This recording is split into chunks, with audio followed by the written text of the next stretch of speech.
Hello kids, welcome to education tuition classes. So last part में हमने पढ़ा था अप टू रिटर्न ऑफ घोरी। हमने देखा घोरी कब वापस चला गया और किस तरह उसने अपने दो जनरल को एज वाइसराय इंडिया में बिठाया, Qutubuddin Aibak in Delhi and Mohammad bin Bakhtiyar Khilji in Bihar and Bengal. Okay, फिर इन दोनों ने किस तरह बुद्धिस्ट मॉनेस्ट्रीज़ को लूटा और किस तरह मॉन्क्स जो है सारे तिब्बत चले गए। अभी हम पढ़ेंगे दिल्ली सल्तनत। दिल्ली सल्तनत क्या है? That time period during medieval period in India, जब ही कम्प्लीटली दिल्ली के तक पे, आई वुड नॉट से कि पूरे इंटायर इंडिया पर दिल्ली और उसके सराउंडिंग एरिया में तुर्किश सुल्तानों का राज रहा। ठीक है, ये राज 1206 से 1526 तक चला, यानी इन टोटल 320 ईयर्स। ओके, इस राज के बीच में 5 तुर्किश डायनेस्टीज़ जो हैं, यानी डायनेस्टी मीन्स होती है फैमिलीज़, 5 फैमिलीज़ तुर्किश फैमिलीज़ ने यहाँ पे इंडिया पे राज किया। ठीक है, तो उन 5 फैमिलीज़ का नाम क्या है? 5 डायनेस्टी का मतलब एक्चुअली क्या था कि सपोज़ एक किंग है, उसके बाद उसका बेटा किंग बना, उसके बाद उसका बेटा किंग बना, तो ये कंटिन्यूस चलता रहेगा हेरिडिटरी ट्रांसफॉर्मेशन, मतलब ट्रांजिशन, जब तक कि कोई दूसरा किंग आके, दूसरे ख़ानदान का किंग आके उनको डिफ़ीट नहीं कर देता है और फिर उनको वहाँ से हटाकर अपना राज नहीं इस्टेब्लिश करता है। तो इस तरह 5 डायनेस्टीज़ चले। ठीक है, पहले मामलुक या slave dynasty, second Khilji dynasty, then Tughlaq dynasty, then Sayyidi dynasty, then Lodi dynasty. Okay, और ये बहुत इंपॉर्टेंट नेम्स हैं, यहाँ से क्वेश्चन आते हैं, पूछते हैं कि name the 5 different dynasties of Delhi सल्तनत, तो आपको ये लिखना पड़ता है। ठीक है, तो मुझे लगता है कि ये लर्न करना तुम्हें भी डिफ़िकल्ट लग रहा होगा, but I again have a trick, बहुत सिंपल, बहुत ईजी सी ट्रिक, और बहुत ईजिली आपको अभी के अभी याद हो जाएगी विद इन 2 मिनट्स। तो इसके लिए हमें एक चीज़ जाननी होगी कि देखो, कोई अगर बाहर से आता है, ठीक है, और आकर के एक पूरे देश के ऊपर अपना राज इस्टेब्लिश कर लेता है, तो वो कोई ऐसा बंदा तो होगा नहीं कि सिंपल सा है, तो they must be very powerful. तो this is the term powerful. Okay, remember the term powerful. Powerful को हिंदी में भी कॉल शक्तिशाली। ठीक है, शक्तिशाली। तो शक्तिशाली जो वर्ड है, इससे हम ये ट्रिक याद रखेंगे। शक्तिशाली हम याद रखेंगे, दिल्ली सुल्तान्स जो थे बहुत शक्तिशाली थे, इसलिए वो आके यहाँ पे स्टैब्लिश हो गए। ठीक है, पहला वर्ड क्या है? शक्ति। श से स्लेव डायनेस्टी। स्लेव का ही पर्शियन टर्म है मामलुक, तो मामलुक का मतलब ही स्लेव होता है। मामलुक डायनेस्टी या slave dynasty, we call it with both names. उसके बाद आता है का, शक्ति का क से खिलजी, उसके बाद त शक्ति, तो त से तुगलक, फिर शाली के लिए स से सैयदी, अली के लिए लोधी। ओके, तो शक्तिशाली, slave, Khilji, Tughlaq, Sayyidi and Lodi dynasty, ये 5 नेम बहुत इंपॉर्टेंट है। अब हम आते हैं आगे, what happened when Ghori went back. तो घोरी तो वापस चला गया।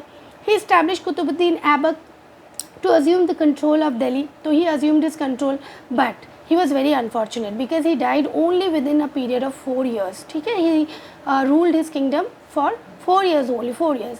He became the king in 1206 and he died in 1210. He died, देखो यहाँ मैंने लिखा है, he died from an accidental fall from his horse. ठीक है, it was very unfortunate क्योंकि वो खुद के घोड़े से ही गिर के मर गया। Why I am saying unfortunate, इसका एक रीज़न है, because you must know and why this kingdom is called slave kingdom also, क्योंकि Qutubuddin Aibak himself was a slave. okay, जिसको घोड़ी ने कहीं से ख़रीदा था, तो he was working for him as a slave, but he was so merited, इसका खुद मेरिट था। ठीक है, बहुत ही पावरफुल एक जनरल था और बहुत जिसको हम बोल सकते हैं कि एफिशिएंट जनरल था। ठीक है, तो इसको एफिशिएंट बंदा था, तो उसको स्लेवरी से उठा करके घोरी ने इसको जनरल बना दिया। ठीक है, और फिर उसको वो ले आया। तो देखो, अ फॉर्मर स्लेव, चूँकि वो खुद स्लेव था, तो उसको पता था कि किसी के अंडर में एज स्लेव होकर रहना कितना डिफ़िकल्ट है, इसलिए ये बहुत अच्छे मन का मालिक था। But he was raise to position of an army general by dint of merit. Remember this term, dint of merit. ठीक है, ये पूछा जाता है फिल इन द ब्लैंक्स में भी कि कुतुबुद्दीन कैसे बना एक जनरल, तो डिंट ऑफ मेरिट से बना, यानी वो सच में काबिल था, इसके लायक था। ओके, अब हम आते हैं कि ये कैसा इंसान था। He was a very just and generous person. Just का मतलब होता है वो बिलीव्स इन जस्टिस। ठीक है, वो बहुत जस्टिस में बिलीव करता था कि किसी के साथ बुरा ना हो, हर किसी को उसका हक मिले, like that. And he was very generous also.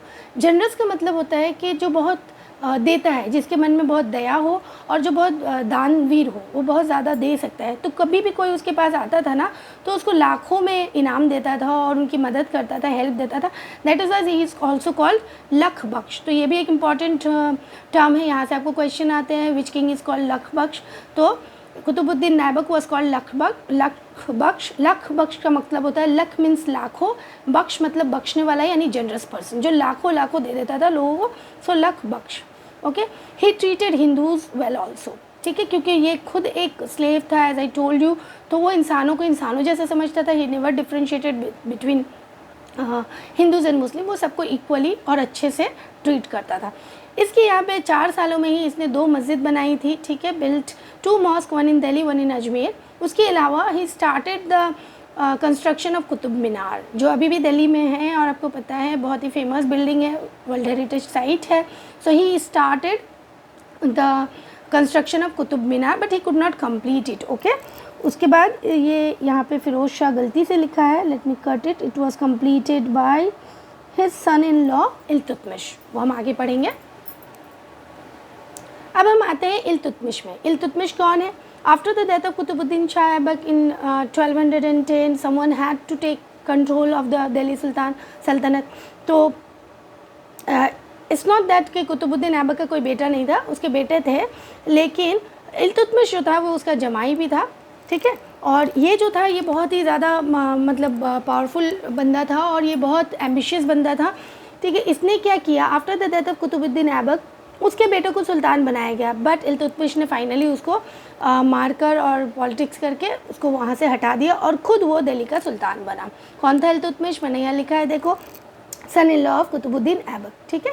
So finally Iltutmish replaced his own जिसको बोलते हैं brother in law, okay, and he himself become the sultan of Delhi. Now see, Iltutmish was a very capable ruler, बहुत intelligent भी था, ठीक है। So he consolidated his positions, उसके जो भी चीज़ें थी वहाँ पे, जो भी तख्ताज और जो जगह एरिया उस पर कब्ज़ा किया था, उसने उसको कंसोलिडेट किया एक जगह के, अपनी पोजीशन को इस्टेब्लिश किया। क्यों उसको ऐसी ज़रूरत लगी? क्योंकि जब वो किंग बना, सुल्तान बना, तो जो भी नोबल्स थे जो कुतुबुद्दीन ऐबक के कोर्ट में पहले से बैठा करते थे, उन्होंने बहुत मतलब उसको क्या बोलूँगी, रिबेल किया। उन लोगों ने बोला कि नहीं नहीं, हाउ कैन इट बी, तो राजा का जो बेटा है उसको ही किंग बनना चाहिए। बट इल्तुतमिश बहुत क्लेवर सुल्तान था, तो उसने क्या किया, उसने कुछ बहुत सारे आई वुड से के मेजर्स लिए, जिसकी वजह से वो अपनी जो पोजीशंस है, अपने पोजीशंस उनको कंसोलिडेट कर पाए। तो क्या मेजर्स है वो हम पॉइंट में याद करेंगे, ओके। अच्छा, एक और बहुत इंपॉर्टेंट बात आप लोगों को मैं बता दूं कि एज ऑफ नाउ इन 2024 हम लोगों को ICSE का एक सर्कुलर आ गया है, सारे टीचर्स को आ गया है, जिसमें ये बताया गया है कि अब से जो आपके मार्क्स हैं वो अकॉर्डिंग टू द पॉइंट्स ही दिए जाएंगे, ठीक है। अगर आपका 3 मार्क्स का क्वेश्चन है तो you can not write it in runway fashion. अगर तुम रन ऑन फैशन में लिखते हो तो it becomes very difficult for teachers to find out each and every points. तो इट्स ऑलवेज एडवाइजेबल, और अभी तो ये मैंडेटरी हो गया है that you write the answers in pointers. तो I have tried to write everything in pointers also, कि तुमको लर्न करने में भी ईजी हो। बट येस, मैंने छोटा छोटा करके लिखा है। To get full marks you will have to expand it a little, complete sentences में लिखने पड़ेंगे। तो पहले मैंने क्या लिखा, ये बहुत क्लेवर सुल्तान था, उसने अपने पोजीशन को, अपने पोजेशंस को कंसोलिडेट करने के लिए क्या क्या किया। ही सप्रेस्ड द तुर्किश नोबल्स, वो तुर्किश नोबल जो कुतुबुद्दीन ऐबक के कोर्ट में हुआ करते थे, जब उन्होंने रिवॉल्ट किया तो उसने उनको सप्रेस्ड कर दिया। उसके बाद he also suppress revolt by Khilji governor. तुम्हें पता है बंगाल में जो खिलजीज थे, जब उन लोगों ने भी सोचा कि नहीं अब तो कुतुबुद्दीन ऐबक नहीं है तो हम आके वहाँ राज करें, तो उसने उनको भी सप्रेस कर दिया। He also suppress external rivals कौन थे? जो वही गाजी और मुल्तान यानी सेंट्रल एशिया से जो लोग दोबारा आना चाहते थे, या उनको लगा कि अब तो कुतुबुद्दीन नहीं है तो हम जाएंगे, तो उसको भी उसने सप्रेस किया। He also saved India from Mughal invasion, ये इसका एक बहुत बड़ा अचीवमेंट था, ओके। क्योंकि अगर मंगोल आ जाते, मुगल नहीं सॉरी ये मंगोल है, मंगोल जो मंगोलिया से, चंगेज़ खान का नाम सुना होगा, वो बहुत ही एकदम बारबेरिक कम्युनिटी थी। चंगेज़ खान बोला जाता है कि उसने एक टाइम में आधी दुनिया पे राज किया है। वो जहाँ भी जाता था बस स्लॉटर करता था, किसी को भी देखे बस काट छाट लगाता था, ठीक है।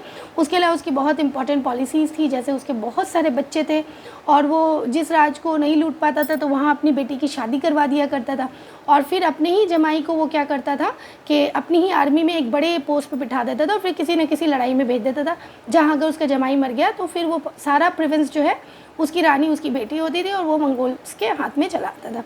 तो मंगोल बहुत ही क्लेवर, बहुत ही पावरफुल ये थी लोग थे जो जहाँ जाते थे उसको बर्बाद कर देते थे, वेंडलाइज कर देते थे। तो इंडिया में मंगोल्स आने वाले थे, क्यों? क्योंकि मंगोल्स जो है पर्शिया के किंग को, पर्शिया के सुल्तान को ढूंढ रहे थे, और ये पर्शिया का सुल्तान जो है वो आ गया इंडिया इल्तुतमिश के पास, ठीक है। तो उसने आके इल्तुतमिश को बोला कि भैया मुझे यहाँ पे रिफ्यूज दीजिए, बट इल्तुतमिश ने क्या किया ना, उसने बहुत आर्मी वार्मी नहीं लगाई, गुस्सा नहीं दिखाया, कुछ नहीं किया, उसने बस बहुत पोलाइटली रिफ्यूज़ कर दिया शाह ऑफ पर्शिया को कि भैया प्लीज़ आप यहाँ मत रुको, ठीक है, आप कहीं और बस जाओ, मैं यहाँ आपको नहीं रख सकता। उसने बहुत पोलाइटली ही refuse Shah of Persia, okay, उसने उसको यहाँ पे रिफ्यूज नहीं दी। And this was a master stroke, क्योंकि अगर उसने यहाँ रिफ्यूज दी होती तो मंगोल्स तभी इंडिया को वेंडलाइज करके जा चुके होते शायद। तो उसके बाद उसने क्या किया, he also defeated the Rajput of Ujjain, Ranthambore, Malwa and Gwalior, ठीक है। इस तरह उसने एक स्ट्रॉन्ग राज स्थापित किया इंडिया में, ओके। अच्छा, he also extended his territory up to Narmada. अब नर्मदा कहाँ है, एक मिनट, ये देखो आप लोग, this is a map from your book, ठीक है। तो दिस इज़ द एक्सटेंट, ठीक है, this is the extent of his kingdom. यहाँ देखो in the middle of India अगर देखो, this river is called Narmada river, ठीक है। तो आप देखोगे तो मोस्टली जितने भी दिल्ली सल्तनत के किंग है वो इसी एरिया में नर्मदा के ऊपर ही राज करते थे। It was only after Delhi सल्तनत, जब मुग़ल यहाँ पर आए तो फिर उनका राजपाट जो है साउथ में फैला, पर मुग़ल आने से पहले साउथ में कोई मुस्लिम रूल नहीं था, ठीक है। यहाँ पर सब इंडियन राजा थे, हिंदू राजा थे। तो दिस इज़ नर्मदा, इसने दिल्ली से अपना राज जो है पूरा नर्मदा तक फैलाया। अच्छा, अब यही रीज़न है कि खलीफ ऑफ बगदाद, ठीक है, खलीफ ऑफ बगदाद जिसको तब मुस्लिम का वर्ल्ड का जो है लीडर माना जाता था, खलीफा, you know, khalifas were the leader of the entire Muslim living all around the world. तो खलीफ ऑफ बगदाद ने इल्तुतमिश को रिकॉग्नाइज़ किया as sovereign of India. Sovereign का मतलब होता है someone who establish his own rule, okay. तो ये बोलते हैं कि इंडिया में जो तुर्किश जो रूल है वो इल्तुतमिश ने ही इस्टेब्लिश किया, ये खलीफ ऑफ बगदाद ने बोला, उसको ऐसा रिकॉग्नाइज़ किया, ओके। अब हम आते हैं इल्तुतमिश के एडमिनिस्ट्रेशन में, उसने किस तरह यहाँ पे एडमिनिस्ट्रेशन चलाया। उसने बहुत अच्छे अच्छे रूल्स लाए, स्कीम्स लाए, ठीक है। जैसे कि सबसे पहले ही न्यू कि उसका जो एडवांसमेंट है वो रीजन को बहुत बड़ा कर दे रहा था, उसकी स्टेट काफ़ी बड़ी हो गई थी। तो he first of all divided the state into provisions या प्रोविंसेस बोलते हैं हम इसे, हाँ, प्रोविंसेस, स्पेलिंग में थोड़ा मिस्टेक है, PROVINCES, provinces, and he named the provinces iqta. तो इक्ता सिस्टम, ये भी इंपॉर्टेंट है, क्वेश्चन आता है हु एस्टैब्लिश्ड इक्ता सिस्टम, तो ये आप इल्तुतमिश से याद रखेंगे। इक्ता मतलब होता है रीजन, पूरे इंडिया को उसने छोटे छोटे, पूरा नहीं, Delhi and around its region, जो उसकी टेरिटरी थी उसको उसने पूरी टेरिटरी को छोटे छोटे हिस्से में डिवाइड कर दिया, दोज वर कॉल्ड इक्तास। अब iqtas were managed by special officers, ठीक है, administered by special officers called iqtedar, officers well iqtedar. अब इनका फंक्शन क्या था, ये देखो, इक्ता से इक्तेदार का फंक्शन क्या था, दे कलेक्टेड लैंड रेवेन्यू, क्योंकि देखो राजा की इनकम सबसे ज़्यादा लैंड रेवेन्यू से ही आती है। जो फार्मर जो है वो अनाज उगाते हैं और उसको बेचते हैं, फिर उसका टैक्स जो वो राजा को देते हैं, that is the source of income. तो these officers were responsible for collecting the revenue. They were also responsible for maintaining law and order. तो अगर कोई प्रॉब्लम हो जाए, किसी में झगड़ा हो जाए, कोई मुश्किल हो जाए, जो काम अभी पुलिस करती है तो वो काम भी इक्तेदार ही किया करते थे, ओके। नेक्स्ट क्या स्टेप किया उसने, he was the first one who minted, mint मतलब होता है कॉइन्स बनाना, first one to mint gold and silver coins. Next he completed Qutub Minar, जैसा मैंने बोला था कुतुबुद्दीन ऐबक ने शुरू किया था वो, बट कुतुब मीनार को इल्तुतमिश ने बिल्ड करवाया, कंप्लीट करवाया। He also built his own tomb, ठीक है, वो बहुत ही फार साइटेड था, बहुत दूर की सोचता था। इसने एक और बहुत बड़ी बात सोची थी जो हम आगे पढ़ेंगे। तो इसने अपने मरने के पहले अपना टोम बनवाया था इन रेड सैंडस्टोन, जो अभी भी दिल्ली में है, ठीक है, लोग जाते हैं वहाँ पे इल्तुतमिश के मज़ार पे या इल्तुतमिश के टोम पर। He was also a great patron of art and learning. He patronized scholars from various parts of Asia. जिन लोगों को दूसरे एशियन कंट्रीज से जिनको भाग कर आना पड़ता था डर के मारे भी, उनको भी ये पैट्रोनाइज करता था। तो he is such for that reason he is regarded as true founder of Delhi सल्तनत, ओके। तो ये बहुत इंपॉर्टेंट पॉइंट्स है, एडमिनिस्ट्रेशन में भी पूछा जाता है, इसको आपको पॉइंटर्स में ही लिखना है। अब हम पढ़ेंगे रज़िया सुल्तान। जैसा कि मैंने तुम लोगों को आगे बताया है कि इल्तुतमिश जो है वो बहुत फार साइटेड था और उसने एक और बहुत बड़ा डिसीजन लिया था, ठीक है, जो मास्टर स्ट्रोक था। तो उसने क्या डिसीजन लिया था, he had nominated his own daughter Razia Sultan back then in 1236 13th century। सोच सकते हो तब पूरी दुनिया में औरतों को बहुत ही सप्रेस करके रखा जाता था, स्पेशली इन मुस्लिम। तो औरतों का चेहरा भी कोई बाहर वाला नहीं देख पाता था। They always had to do this पर्दा, ठीक है। वो पर्दे में रहते थे और कभी भी बाहर नहीं निकलते थे, बस महल के अंदर रहते थे, और अगर बाहर जाते थे तो अपने हस्बैंड के साथ कंप्लीट पर्दे में। बट इल्तुतमिश ने क्या किया था, he raised his own daughter Razia Sultan as a boy. उसने अपने बेटी को, उसको पता था कि उसके बेटे जो है सारे नालायक है और उसकी बेटी जो है वो बहुत ही स्पेशल गर्ल है, तो उसने अपनी बेटी को बेटों के जैसा बड़ा किया। She was daughter of Iltutmish. He also nominated her. वो मरने के पहले बोल के गया कि मेरे बाद मेरी बेटी ही किंग बनेगी, किंग। ओके, सी इसका नाम सुल्ताना नहीं है, सुल्तान है। तो she also took the name like a boy, Sultan. She was called Razia Sultan. But problem थी कि देवर मुस्लिम्स नहीं भी होते तो उस टाइम में इतने ज़्यादा लिबरल तो लोग नहीं थे जैसे आज हैं। तो औरतों के अंडर काम करना मर्दों को बिल्कुल पसंद नहीं था। तो दो नोबल जो ऑलरेडी इल्तुतमिश के कोर्ट में काम करते थे, they did not like the idea of working under women. उनको ये पसंद बिल्कुल नहीं आया। तो उन लोगों ने बोला कि नहीं, रज़िया सुल्तान तो किंग नहीं बन सकते, but the eldest son of Iltutmish के डेथ के बाद उन लोगों ने बोला कि उनके जो बड़े बेटे हैं उनको किंग बनाया जाए। तो उसका नाम था रुकनुद्दीन फ़िरोज़ शाह। रुकनुद्दीन फ़िरोज़ शाह वॉज मेड सुल्तान, ठीक है, बाय द नोबल्स के इंसिस्ट करने पे उसको बनाया गया, ठीक है। बट देखो, he was a very pleasure loving worthless person. Pleasure loving मतलब उसको बस आराम चाहिए होता था, खाता पीता ऐश करता, मज़े करता, बड़े बाप का बेटा था, ठीक है।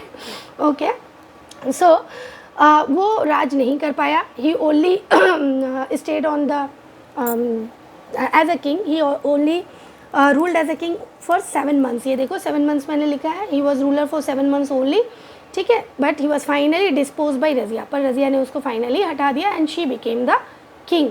Now Razia was a very brave, intelligent and just monarch. Monarch का मतलब होता है एक ऐसा किंग जो बहुत बड़े एरिया पे राज करे, ओके। तो वो भी एक बहुत ही जस्टिस को मानने वाली, बहुत इंटेलिजेंट और बहुत ब्रेव लेडी थी, ठीक है। शी इज़ वन एग्जाम्पल देखो ऑफ रियल मॉडर्नाइजेशन। तो वो क्या क्या करती थी, अब ये भी बहुत इंपॉर्टेंट पार्ट है। ये कैरेक्टर में भी आता है रज़िया के, उसके एक्शंस में भी आता है, ये आपको याद रखना है। First, she sat in open दरबार। जैसा कि आई टोल्ड यू अर्लियर, वहाँ पे औरतों को बिल्कुल भी अलाउड नहीं था दरबार में आना। दरबार मतलब होता है court, but she sat in open दरबार। वो खुले कोर्ट में बैठती थी जहाँ कोई भी आ सकता था। शी ट्रांजैक्टेड बिजनेस का मतलब होता है वो सारे लेन देन का काम हिसाब खुद करती थी। She was good at maths. She dressed like a man. वो कभी औरतों के कपड़े नहीं पहनती थी। She dressed herself like a man. She rode horses, घोड़े चलाती थी। और सिर्फ घोड़े नहीं चलाती थी, she was good at fighting also. She led armies in the battles. तो जब लड़ाइयाँ होती थी तो वो खुद एज अ जनरल लड़ाइयों में भी जाया करती थी, ओके। तो क्या हुआ, ये सारा कुछ देख के मर्दों को हजम नहीं हुआ, ओके। सॉरी फॉर दिस, अगर किसी को बुरा लगे, but the fact is fact. तो नोबल्स को जब ये पसंद नहीं आया तो वहाँ के जो प्रोविजनल गवर्नर्स हैं उन लोगों ने रिवॉल्ट कर दिया उसके अगेंस्ट। वो जो इक्ता के जो गवर्नर्स थे उन सब ने मिलकर उसके अगेंस्ट रिवॉल्ट कर दिया। बट रज़िया ने बहुत ट्राई किया to crush the revolt, okay. Finally she got defeated क्योंकि मेजॉरिटी वर मेल, एंड तो शी गॉट इम्प्रिजन्ड। उसको फिर जेल में डाल दिया गया।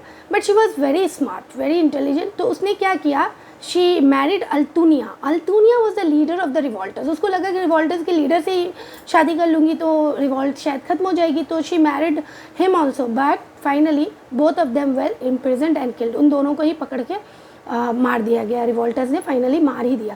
तो after 6 years of strife and turmoil, strife and turmoil का मतलब होता है बहुत अफरा तफरी, बहुत केओटिक सिचुएशन, कौन राजा बनेगा ये वो।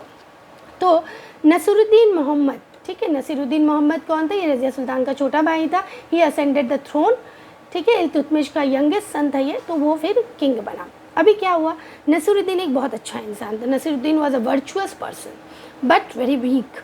ये रज़िया के जितना उतना स्ट्रॉन्ग फीलिंग्स और अथॉरिटी रखने वाला बंदा नहीं था। He was very inexperience also, okay. उसके पास एक्सपीरियंस नहीं था राजपाट चलाने का और बहुत वीक था, दिलेर नहीं था। तो इसका फ़ायदा उठाया उसी नोबल्स में से एक नोबल ने जो बहुत ही एम्बिशियस नोबल था, नाम था गयासुद्दीन बलबन, ठीक है। So he was the leader of nobles, Ghiyasuddin Balban, जो लास्ट सुल्तान बनता है हमारे स्लेव डायनेस्टी का। गियासुद्दीन बलबन ने क्या किया, he manage the state affairs. Nasiruddin को ही उसने किंग बना के रखा फॉर कंटिन्यूसली फॉर 20 ईयर्स। तो नेक्स्ट 20 ईयर्स तक Nasiruddin was the king for the name sake only, ठीक है, क्योंकि वो सिर्फ तख्त पे बैठता था, पर पूरा जो एडमिनिस्ट्रेशन है वो गियासुद्दीन बलबन चला रहा होता था on his behalf, and he did so for 20 years. After Nasiruddin died in 1206, Balban officially ascended the throne and he became the king of Delhi Sultanate. Okay, Ghiyasuddin Balban is the last king of Mamluk dynasty और slave dynasty। ये करके हम ये chapter आज ख़त्म करेंगे। Okay, तो Ghiyasuddin Balban he became the king in 1266 and he ruled up to 1286, ठीक है। So a total of कितने 20 ईयर्स, ठीक है। तो अनऑफिशियली उसने 20 ईयर्स नसीरुद्दीन के टाइम में रूल किया और ऑफिशियली फिर से 20 ईयर्स, यानी टोटल अगर हम देखें तो 40 ईयर्स उसने रूल किया दिल्ली की सल्तनत पे।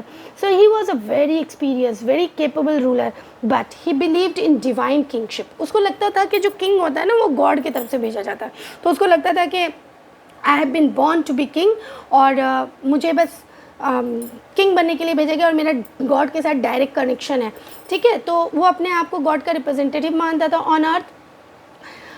ही नेवर स्माइल्ड, हाँ ये चीज़ है, ये बहुत ही रूड टाइप का बंदा था, ना वो खुद हंसता था, ना उसने कभी अपने कोर्ट में किसी को स्माइल या जोक करने की इजाज़त दी, ठीक है।